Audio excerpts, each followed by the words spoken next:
Hey folks, welcome to another edition of Fitness Friday Posi-TIPS with Rachelle. Continuing this series on leadership lessons, and this is going to be a bridge episode.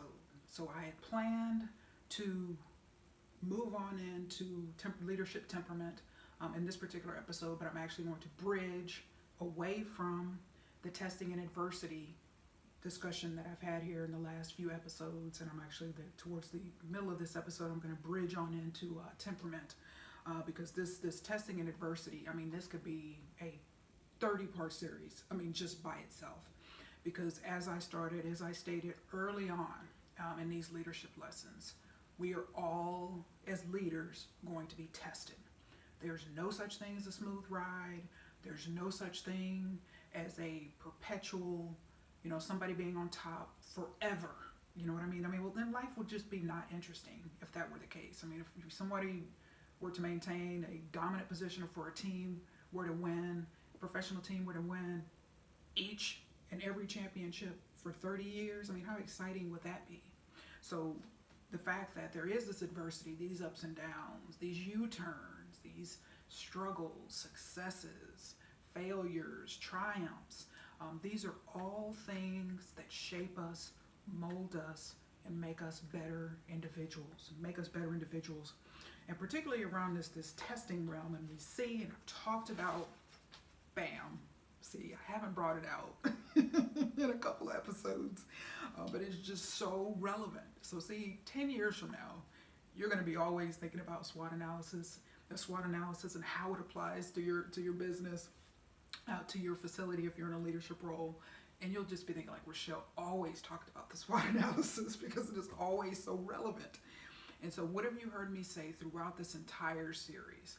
The coronavirus, in the fitness industry, inside the fitness industry and outside of the fitness industry, the coronavirus has been a tremendous threat, to our healthcare systems, to retail, traditional brick and mortar retail in some instances. Some of them are filing bankruptcy and closing permanently.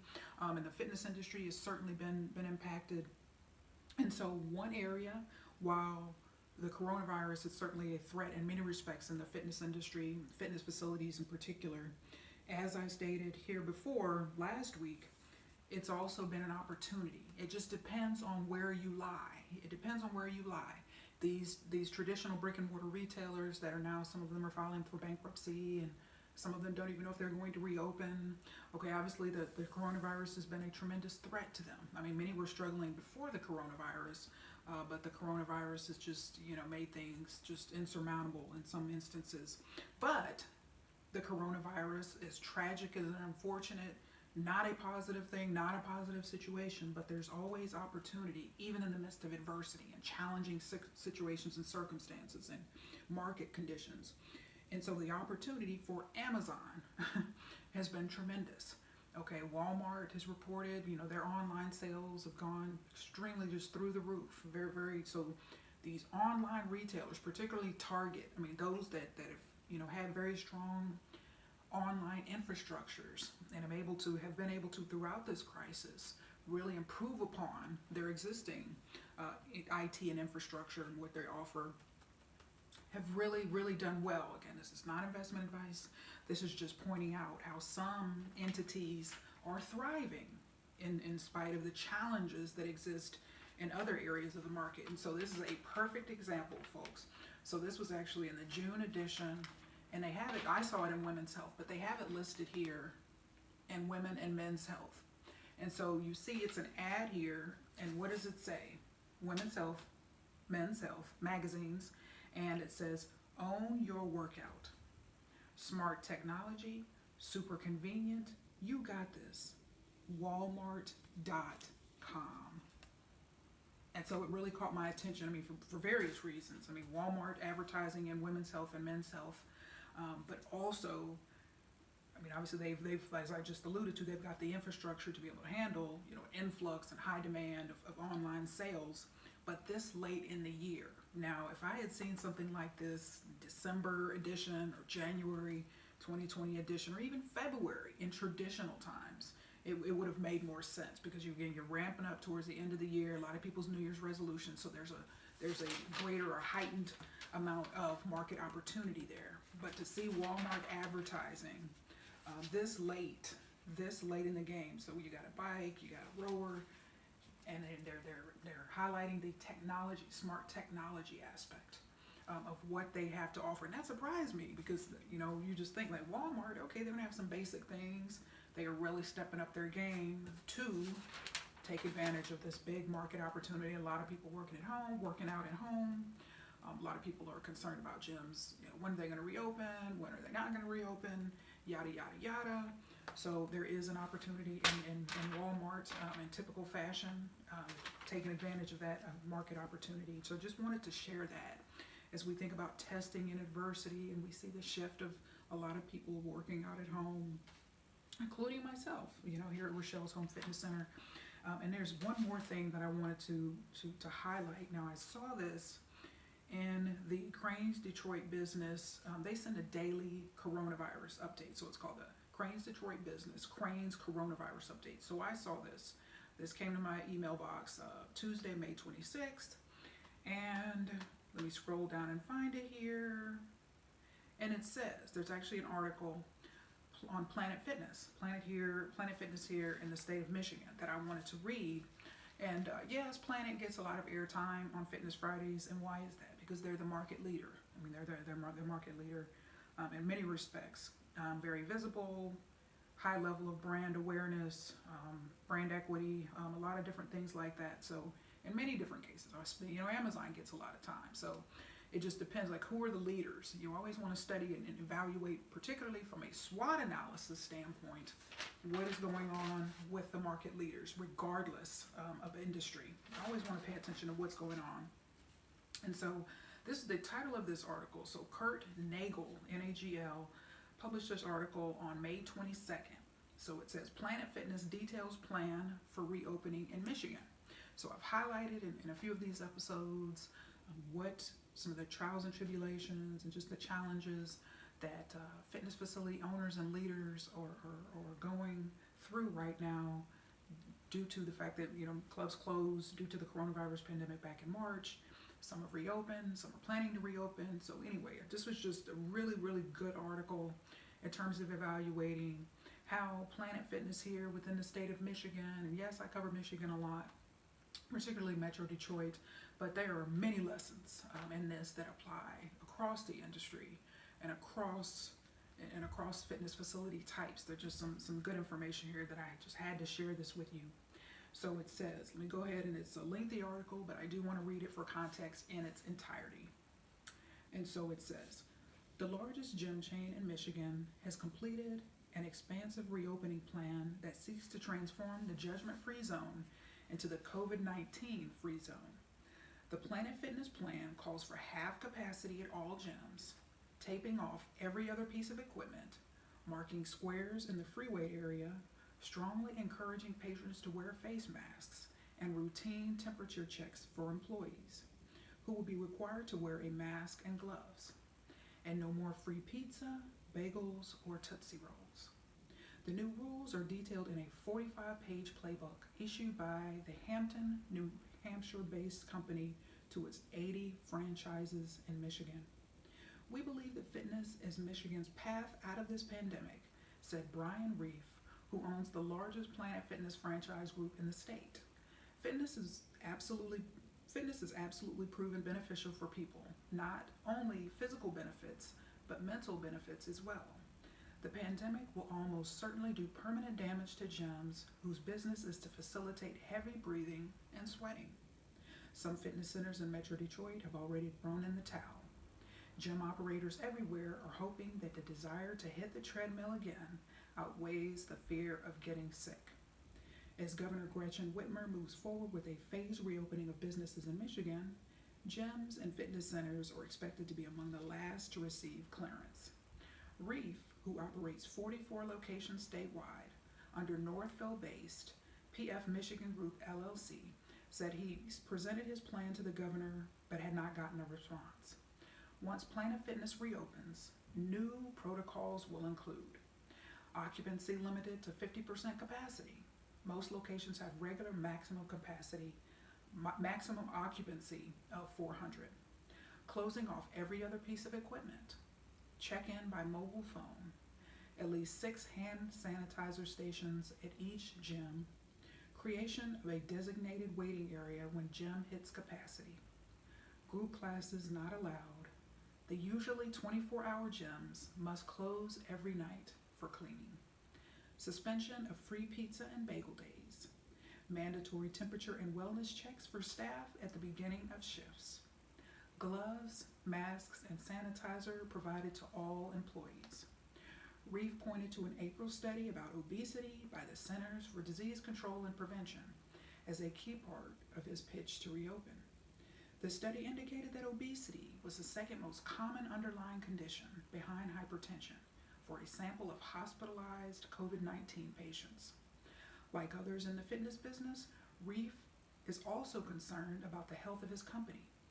Yearly revenue is expected to fall 25% to 30% compared to last year, or more depending on when his gyms can reopen. Planet Fitness usually employs a total of 1,300 people in Michigan. Most have been temporarily laid off. Reeve said that of the 850 people he employs, about 130 are still on payroll. He received federal relief funding but declined to say how much. The chain has a total of 667,000 members whose accounts have been temporarily frozen during the closure. Reeve said he's confident that number will hold steady once gyms reopen and start drawing from those accounts again. Around 300 Planet Fitness locations have reopened outside of Michigan.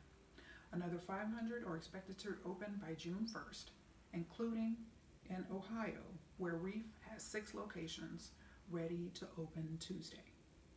Reeve said the longer gyms remain closed, the more likely they'll never reopen. I talk with a lot of colleagues in the health and fitness category. Whether they own one local gym or a chain, across the board, everyone has their version of a playbook, which contemplates CDC guidelines on practicing social distancing and cleaning and disinfecting, among other things, Reeve said. To a T, all of us have put the safety and wellness of our staff and our members at the forefront. So you see this is a macro level snapshot of what's going on here in Michigan in terms of the gym reopening. And this, when I saw this, when I first saw it, I was actually in the stoplight, looking at my Gmail, and I said, oh my goodness, Planet Fitness, what's going on? And then I realized it was for the state of Michigan. So a lot of good information there in terms of what the plan is for reopening. And in the context of this being a leadership series, it's important to note the leadership that was demonstrated. I mean, they've got this article highlighted Brian Reeve, who is one of the co-owners of the franchise. The other two being Laura Reeve and Pete Hopkins, who's based in New Hampshire. And so this was good in terms of particularly for the fitness industry here in Michigan. But it's true all over the place. The leadership, the ability to step up and present a detailed plan in terms of this is what our plan is, this is what we plan to do on reopening. And I think on behalf of the fitness industry, I'm always talking about leadership, and this is obviously leadership lessons, but stepping up. Yes, this is obviously for Planet Fitness. This was obviously for this particular franchise. This is highlighting one franchise group, PF Michigan Group, which, for fair disclosure, is they own my home gym, the Planet Fitness and Commerce here in Commerce, Michigan. And so to step up like this, really, yes, on behalf of Planet Fitness, but also on behalf of a lot of gyms in the state of Michigan who may be wondering, what am I going to do? They may not, have had the ability and the clout. I mean, when you own this many gyms, I've talked about this, we can talk about from a public relations standpoint, from a media relations standpoint, in terms of getting press, getting coverage. When your economies of scale, when you own that many or this many gym locations, so 44 here in Michigan, 6 in Ohio, so they're at 50 now. You have the ability to speak. And when you speak, people listen. And so when I saw this and I said, this will provide validation, Not only yes, leadership in terms of stepping forward and really encouraging the opening of, the reopening of gyms in the state, inside and outside of Planet Fitness, but just the ability to provide the validation for people to see this and to say, okay, this is Planet Fitness. Planet Fitness, they've got their plan of what they plan on doing. Some folks can model, take some of what they're doing and certainly model that in their own locations. So, okay, this is what the market leader is doing. They've got some best practices here. What can I adopt? Does any of this apply? Can this be applied to any of what is going on in my own facility or facilities? But also too, and I'm going to just read this up at the validation note of pointing out, let me reread this one paragraph that says, like others in the fitness business, Reef is also concerned about the health of his company. Yearly revenue is expected to fall 25% to 30% compared to last year or more, depending on when his gyms can reopen. So that paragraph right there is validating, or will be validating for a lot of fitness facility leaders who are wondering, am I going to be able to make it? What are things going to be like? Because, and I appreciated the honesty, the transparency, and the vulnerability in that particular paragraph. Also in the entire article, but just that particular paragraph. And I said that, when other people see that, of course, now I'm thinking about it, inside and outside of the fitness industry, within here in the state of Michigan, we'll read that and think, well, wow, Planet Fitness is dealing with these challenges. I'm not alone. Business owners of all different types, I'm not alone. So I just thought that was really good. And particularly as we're bridging on into leadership temperament and how we handle adversity, that was just wonderful to see. Just a very focused article. This is what our opening plan is based on the playbook that came from corporate. We've got some changes coming here, but also stepping up and presenting your plan, pitching your reopening plan to the governor of Michigan, and that potentially, could benefit a whole lot of people that just simply don't have the voice, don't have the clout, don't have that level of respect and familiarity with the media. And so it was just really good from many different respects to see this and just don't be afraid to step up in any situation, to step up, to advocate, to whether it's for your business, whether it's for your family, whether it's for a stranger. You may be in some situation where you're encountering a stranger who needs some type of advocacy, but this was great because again, when you talk about who the market leaders are in any industry, they always got to be willing to step up on behalf of others, inside and outside their own respective corporations, businesses, organizations, and so we'll see what happens, but at least at the end of the day, PF Michigan Group Planet Fitness can say, hey, we stepped up, we presented our plan, and this is what it this is what it is, this is what it entailed, and we tried, and so that is that. So diversity comes to all of us. This is one of the largest franchise groups in the nation. It's not only for Planet Fitness, but inside and outside of the fitness industry. You own that many franchises. It's a very, very, a lot of economies of scale. Talk about things like that, but it's just important to also, yes, to see the successful side, and yes, you have this economies of scale. You have this clout. You have this ability to, command attention and respect. But also to show that vulnerability, to show that, hey, the transparency of, hey, we're in the same, just I'm paraphrasing here, but, we've heard that 25 to 30%, and, in some of the other industries as well, people feeling that, that's in terms of revenue projections, the hits that are going to be taken.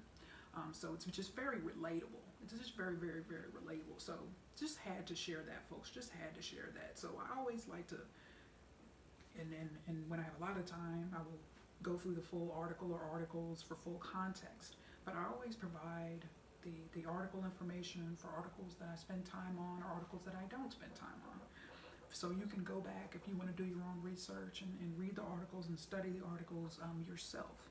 But this was a good one. You think about the number of members, just even, of course, within the state of Michigan that Planet has, but nationwide, very, very large membership base. And they've got a plan, and they're working their plan, and we'll see what happens. But also being very respectful of the situation. Here in terms of pitching the plan, just very, like I said, positive and focused article. No complaining, no insults, no anything like that, no pressuring, anything like that. So we always have to, as I bridge now on into leadership temperament. So I'm going to narrow this down because this could be several different episodes. We talk about leadership temperament. But in the context of adversity,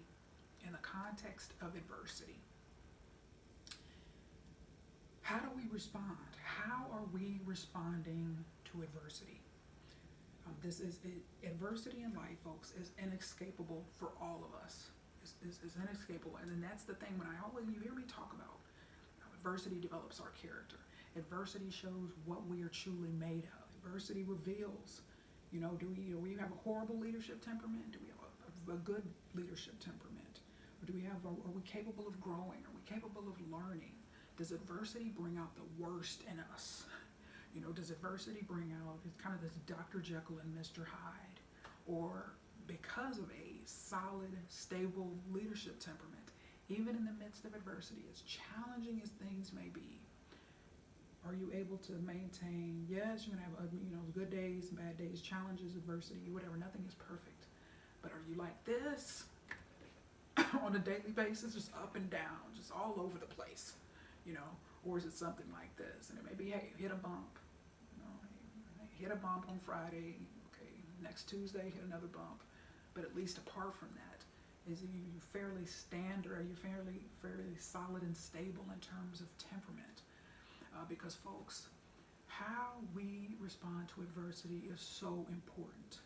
How we respond to times of testing, like right now during this coronavirus epidemic, on a personal level as well as a professional level. And that's why I appreciated just this article and just to see how focused it was, how positive it was, and just really kind of moving forward, focusing forward. And so that's what we all want to strive to do when we're stepping up, whether we're stepping up to advocate for someone else, stepping up to advocate for our business, for our facilities, for families, whatever the case may be. We always want to choose wisely in terms of how we are responding or dealing with situations. And folks, I'm a huge Dr. Phil fan. Gotta watch Dr. Phil, folks. Dr. Phil, one thing he always states is, you choose the behavior, you choose the consequences.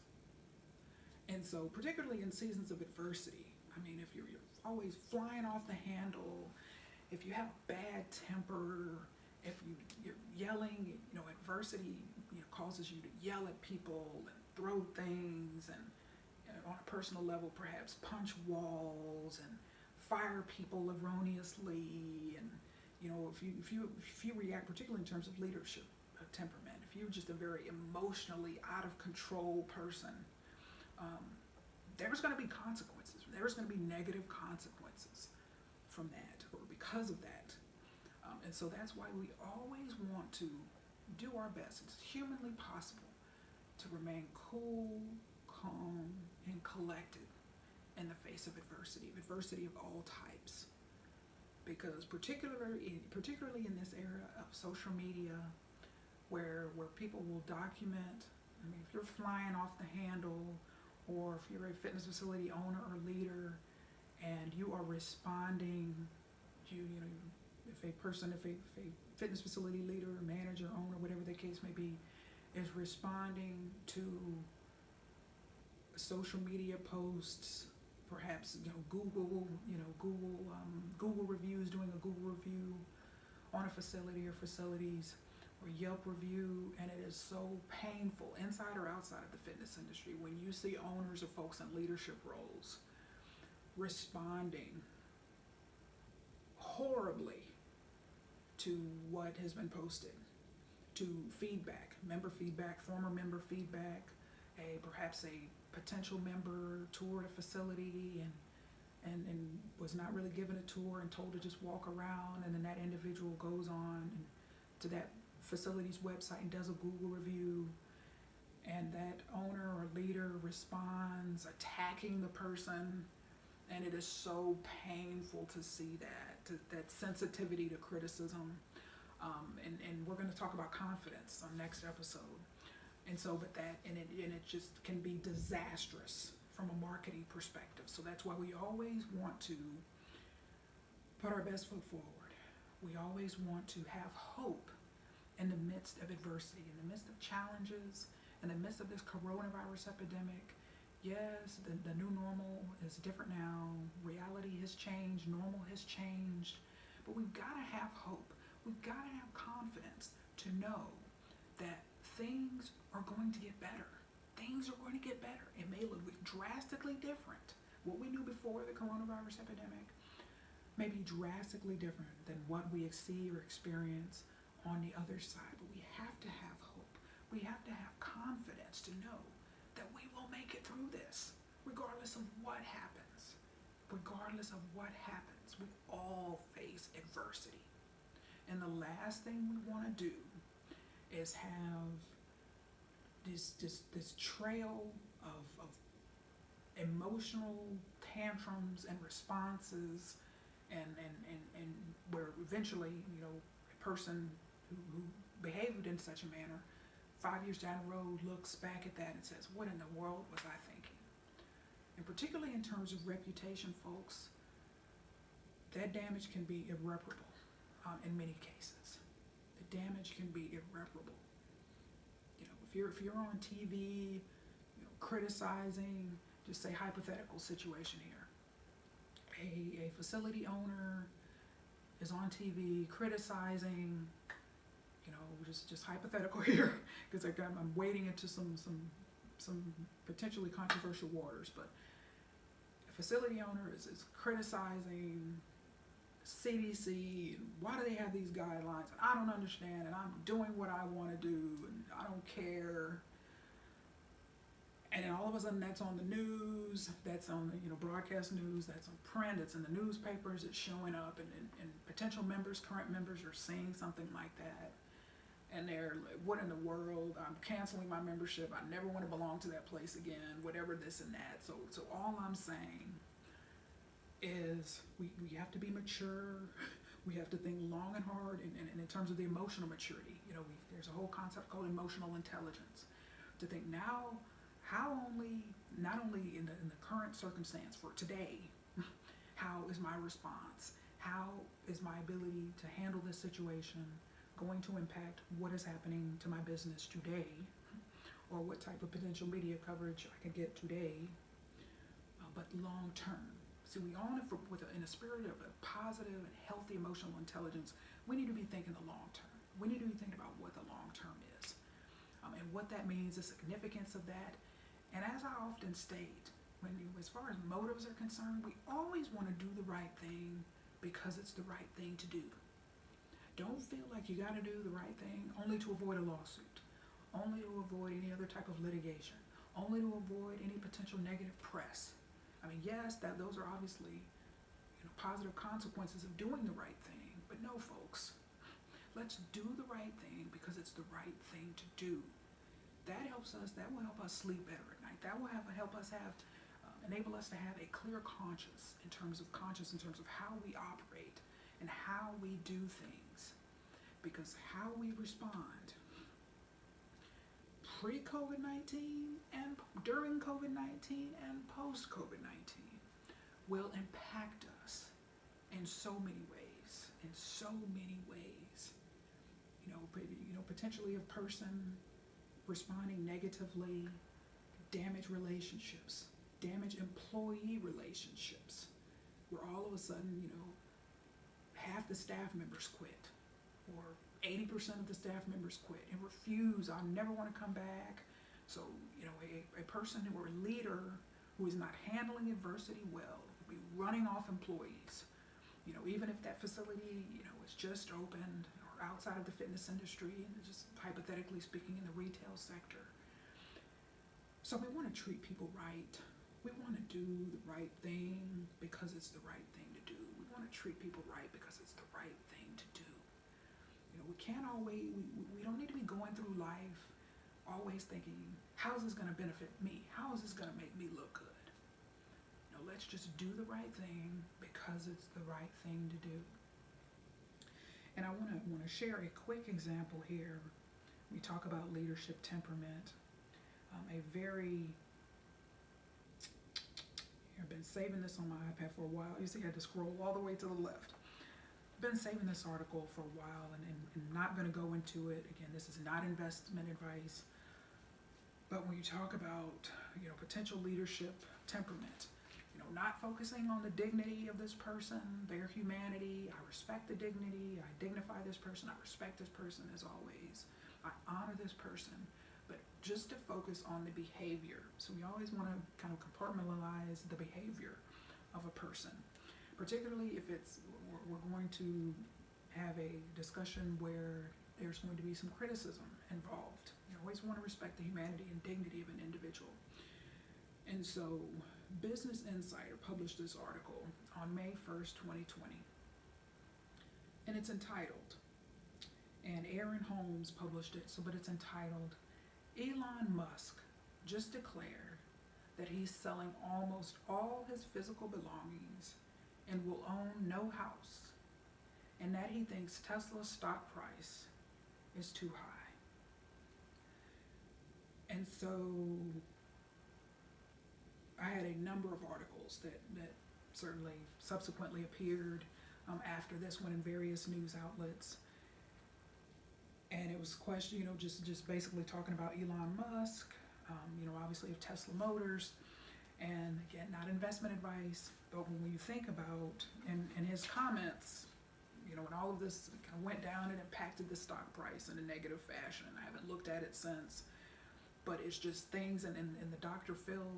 Phil-ism, the way he says, you choose the behavior, you choose the consequences. And so we have to remember, when he made those declarations and all of these sets and back and forth with people there in California, high profile leaders, there's been some spats here in the last few weeks that he's had with people. You have to be prepared. When you do those type of things, there's going to be consequences. And so, obviously Tesla, very, very, just a lot of promise for that company moving forward, and all of that, a lot of innovation, a lot has been poured into that. And so when we just look at this from a fitness industry perspective, from a fitness facility perspective, it is so important. And see, this was, some emotional reactions. This was, what much of what occurred here around this time frame, and in subsequent weeks. And this is not the only instance. There's been some other instances with Elon here in the past few years.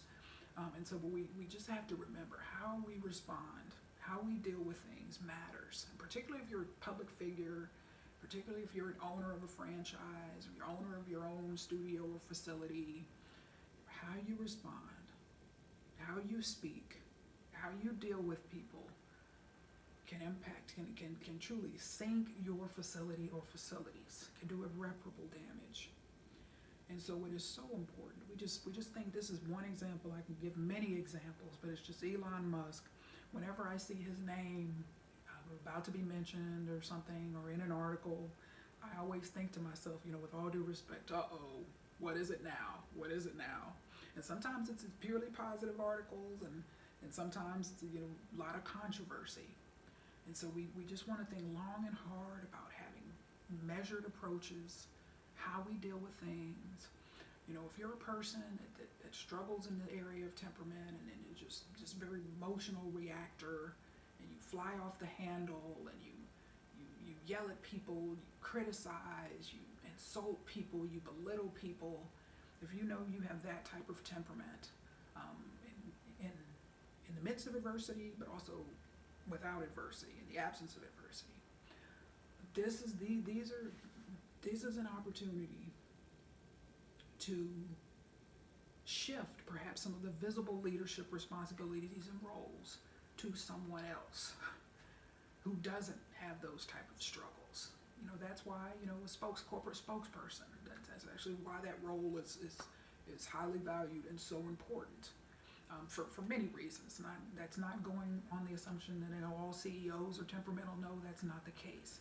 But it's just a spokesperson should be theoretically more even-keeled in terms of dealing with the media, in terms of responding, because if you have somebody that's in a situation where, an employee is questioning the CEO, say it's a town hall, and that person just flies off the handle and gets defensive and fires the person or demotes the person, it's just, things can be really messed up based on poor leadership temperament.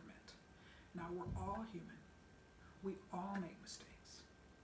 We all, learning, and this is a process, a learning, growth, and development process of learning to respond and learning to deal with adversity, in a healthy manner, in a mature and emotionally mature manner, but also just to be full of hope. And so perhaps, I hate to bring up the old SNL skit like Debbie Downer or Negative Ned, Bob Bummer, these type of prototypes that exist truly all over in the human race, just everywhere you find people like that, people that just don't deal with any type of adverse situations, and they just very negative about everything.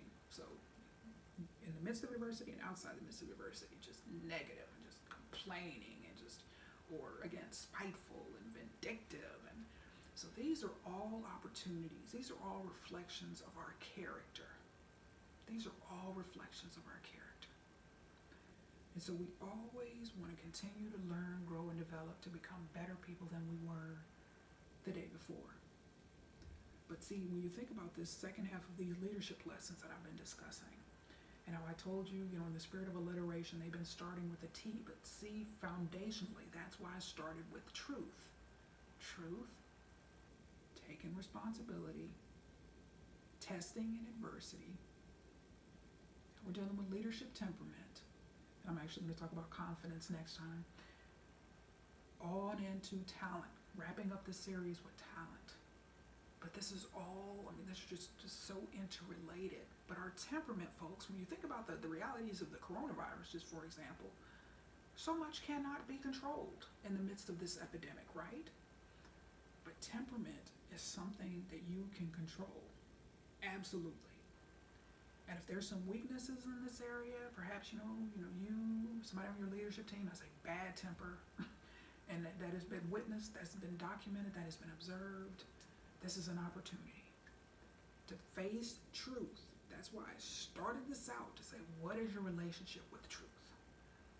Because if you have a hard time facing truth, and then I subsequently talk about taking responsibility, you're going to have a hard time taking any responsibility for the negative reactions, for the negative behaviors, from the temperamental challenges that run people off from a turnover standpoint, employee attrition standpoint. So folks, this is our time to learn. This is our time. This is a perfect time to let adversity do its work on our character, to help us to all become better people on the other side. Because our actions have consequences. People remember, particularly in the spirit of, in this age of social media, once that somebody flying off the handle or cursing somebody out and all of that, once that's documented on social media, there's an adage that I heard several weeks ago, and it's like, social media, the internet never forgets. Yep, I actually read that somewhere. The internet never forgets. And why is that? Because particularly in negative circumstances or situations, people take screenshots, people document, and it can forever live on the internet, and it can forever haunt you. And so, folks, let's just do the best that we can, moving forward through this epidemic, while remaining positive, hopeful, knowing that we will make it through this. You will make it through this. But let's do so in a measured way in terms of how we deal, how we interact. Measured way, stable way, emotionally healthy way. We don't want to be our own worst enemy. We don't want to be our own worst enemy. I mean, that just popped in my head. And as I wrap up this episode, we don't want to be our own worst enemy, because it happens constantly. And that person who is his or her own worst enemy is steady pointing the finger. It's so-and-so's fault. It's everybody but me. It's everybody but me. And no, the truth of the matter is, any person who does not struggle with facing the truth, and yes, it's important to face the truth about other people and what's going on in circumstances in this situation, folks, but it is more important to face the truth about yourself. Why is that? Because you have the ability to change you. I have the ability to change me. And we have the ability to work on our personality, to work on any type of personality, character deficits, temperament deficits. So folks, we are human. We can change if we want to change, but we've got to be willing to. We've got to be willing to, but we can't be our worst enemy. We can't be blocking our own growth. We can't be blocking our own progress. Don't be your own worst enemy. And I'm actually going to open up next week's episode as I talk about confidence and leadership. Gonna do a quick drive-by episode on confidence. You know, I spent a lot of time on confidence over the years. May come back and do a formal series on leadership confidence later this year, but cannot leave confidence out of this, because this confidence piece, particularly in the midst of adversity, can shape your whole path moving forward. We've got to be open. We've got to be willing. We've got to learn. We've got to grow. We've got to be flexible. And that's the thing with this coronavirus epidemic. This is a great reminder that we've got to be adaptable. We've got to be open. We've got to be flexible. We've got to be willing to explore other options and alternatives. Got to be willing. But if you're open, if you're closed-minded, if your way is the only right way and you don't care and you don't care about anybody else, get ready to face the negative consequences of that. We've got to be open. Life very rarely happens on our timetable and exactly the way we want it. And for people who feel that way, if somebody struggles with a whole lot of control issues, this coronavirus pandemic is probably a perpetual nightmare. But folks, no, we don't have to live nightmares. We can have sweet dreams because we're open and we're flexible. And we know that, hey, regardless of what happens, I may need to go in a different direction, but hey, I can handle it. I may need to do things differently, but hey, I can handle it. I may need to change my hours of operation of my facilities, but hey, it's going to be all right. I can handle it. We cannot be our own worst enemy by being closed-minded. Got to be open. There's life ebbs and flows. There's U-turns. There's red lights. There's green lights. There's yellow lights. I shared last time here, as I shared, Rachelle used to be the consummate life planner. I had a plan, and things have not happened according to plan, but I've been open. I talked about, how I had 3 different graduate schools to choose from after I got my first graduate degree, and which way I wanted to go, and I was going to spend 30 years in corporate America and then start my own consulting business and speak. And you see, my timeline is way off. Way off. When I moved here, I was not a fan of a wonderful city, Minneapolis, but just was not a good fit for me personally. And I moved here to Detroit. I had a little plan, folks. My plan, I was going to spend 3 years in Detroit, then I was going to move to Philly, then I was going to move to Boston. And so here I am years later. Why?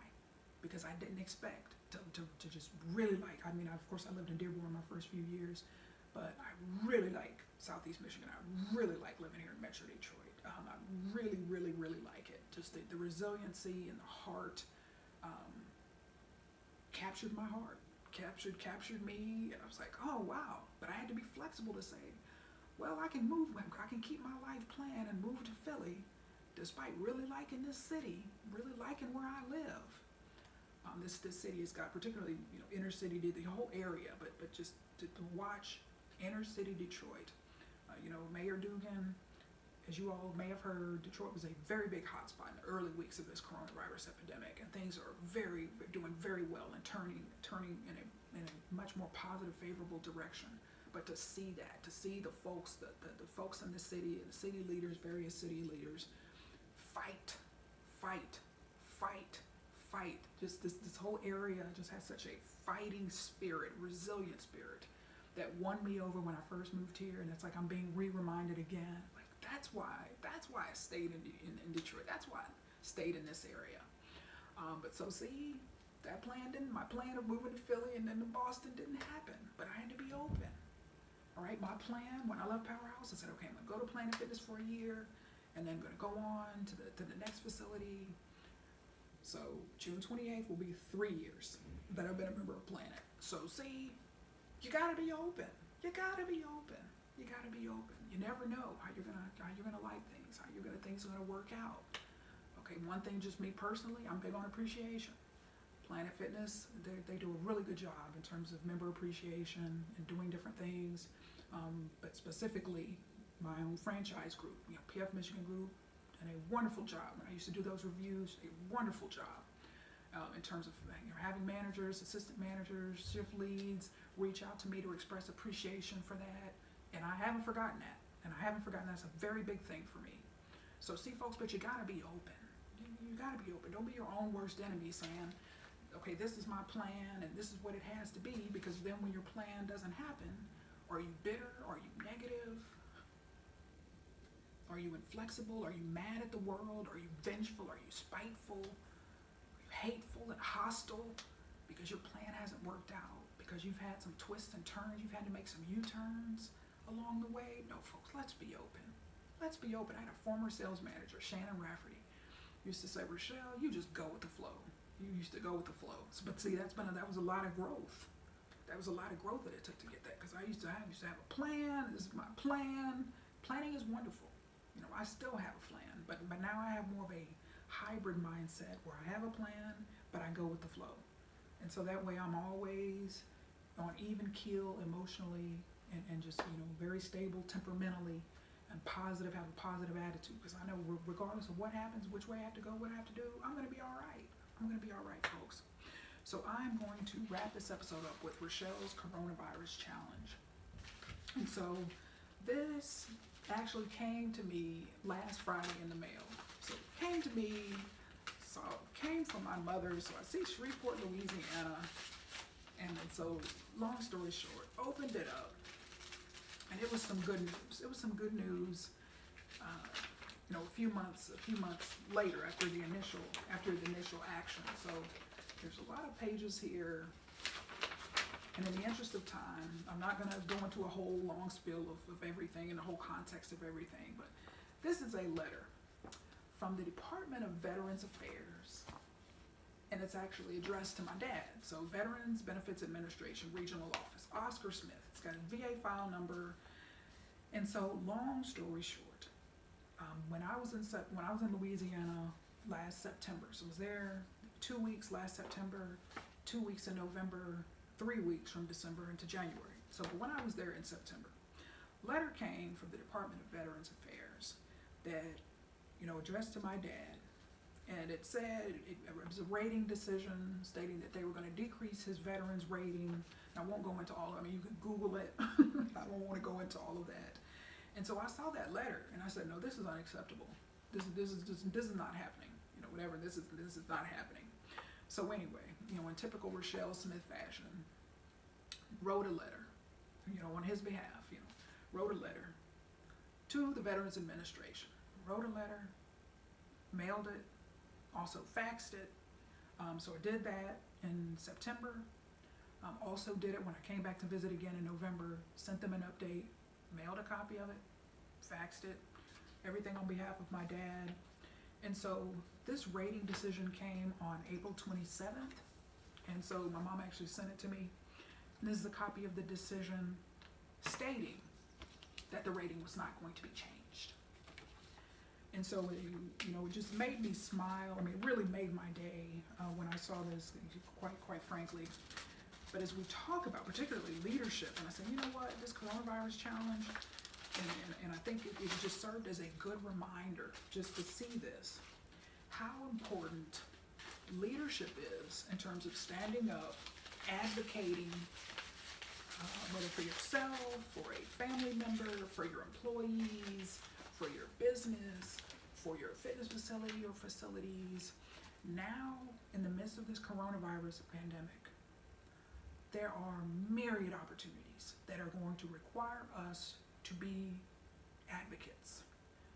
And if a person struggles with confidence or being assertive or, why would anybody listen to me, or that this decision is final, there's no room for changing anything. Folks, and I told you last time, years ago, people-pleasing Southern Belle Rachelle did not like conflict, did not like confrontation. I would not have handled this the way that I did. I just went, okay, well, that's what it says. Who am I to advocate on behalf of my dad to the VA, Departments of Veterans Affairs? Who am I? Nope. And this time is going to require us, it happened back in September, but that was a result of growth. And so if this is an area that you struggle with in terms of advocating for yourself, advocating for your facility, advocating for your chain, whatever the case may be, advocating for your family, advocating for your health, that is a very big one. Now is a time to grow in that area, to be open to a different way of doing things. Because folks, at a time like the present, whether we're talking about fitness facility owners that have applied for the PPP program, or we have certain municipalities and states that are giving grants to business owners to help them during this time, or loans. There's just so much going on. But we have to be willing to be assertive. We have to be willing to be respectfully assertive. You can't be, from a temperament perspective, can't be flying off the handle, sending people letters cursing them out, or sending people on social media these negative messages, critical messages, bullying, whatever, all of that. No. Advocate in a emotionally intelligent way. In many cases, folks, you'll get results. You will get results. When I saw this, and I was like, man, so don't be afraid, whatever it is.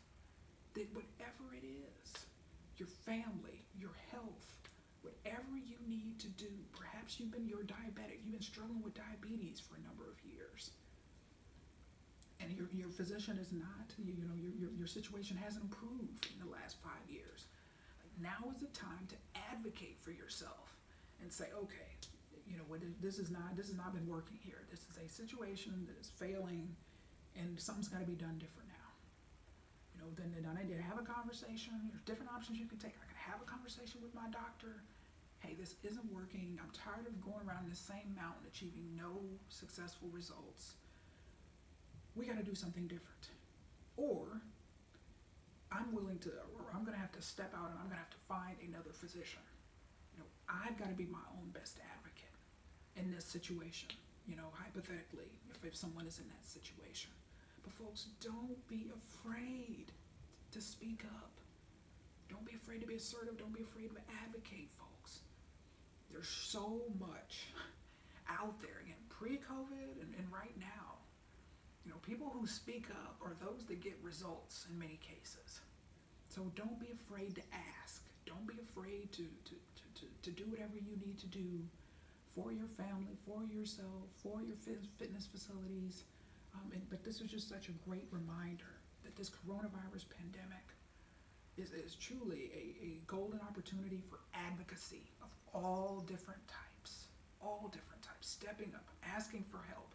Perhaps you've never been in a situation where you had to ask for any help before, but now's the time. You've got to be your own advocate. Don't be afraid of what are people going to say. Am I going to look like a failure? Am I going to look like I don't have any money in reserves? No. Forget all of that. We're going to talk more about that next time when we talk about confidence, folks. But that's all I have for you today. Leadership temperament. We want to be on the right side of the leadership temperament and behavior equation. Let's do better. Let's be better. Let's continue to learn, grow each and every day in each and every way. So that's all. That is all. That is all. And I can't wait until next week. But until then, remember, I am positively passionate about your fitness and leadership. Make it a great day.